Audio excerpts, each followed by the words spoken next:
बातमी येते मुंबईमधनं marine drive परिसरात एकाने समुद्रात उडी घेतली आहे। मुंबई पोलीस आणि अग्निशमन दलाकडून शोधकार्य सुरू आहे। मात्र आता रात्रीची वेळ होतीये, त्यामुळे अंधारामुळे शोधकार्यामध्ये अडथळे येत आहेत।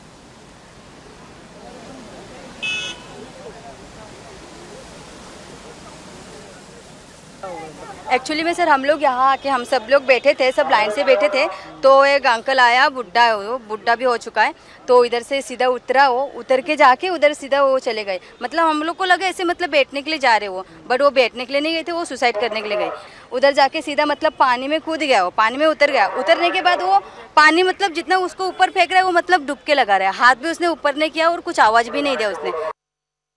मुंबईच्या मरीन ड्राईव्ह परिसरामध्ये एका व्यक्तीचा शोध घेतला जातो आहे। मुंबई पोलीस आणि अग्निशमन दलाकडून हा शोध घेतला जातोय। ही जी व्यक्ती आहे ती 6च्या दरम्यान या मरीन ड्राईव्ह परिसरामध्ये आली होती आणि प्रत्यक्षदर्शींनी सांगितल्याप्रमाणे ज्यावेळी हा समुद्र प्रचंड खवळलेला होता त्या समुद्राच्या पाण्यात त्या व्यक्तीने उडी घेतली। त्यानंतर आतापर्यंत ती व्यक्ती वर आलेली नाहीये, त्यामुळे या व्यक्तीचा आता शोध घेतला जातोय। अग्निशमन दल आणि मुंबई पोलीस यांच्यामार्फत हा शोध घेतला जातोय आणि अग्निशमन दल आता कामाला लागले।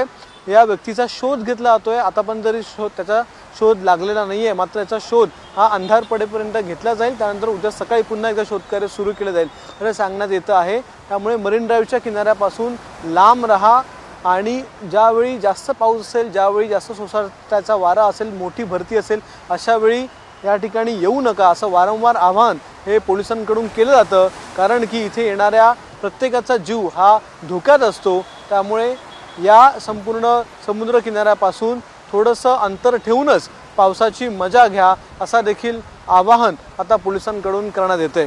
कॅमेरामन उत्तमसह अक्षय भाटकर, एबीपी माझा, मुंबई। एबीपी माझा, उघडा डोळे बघा नीट।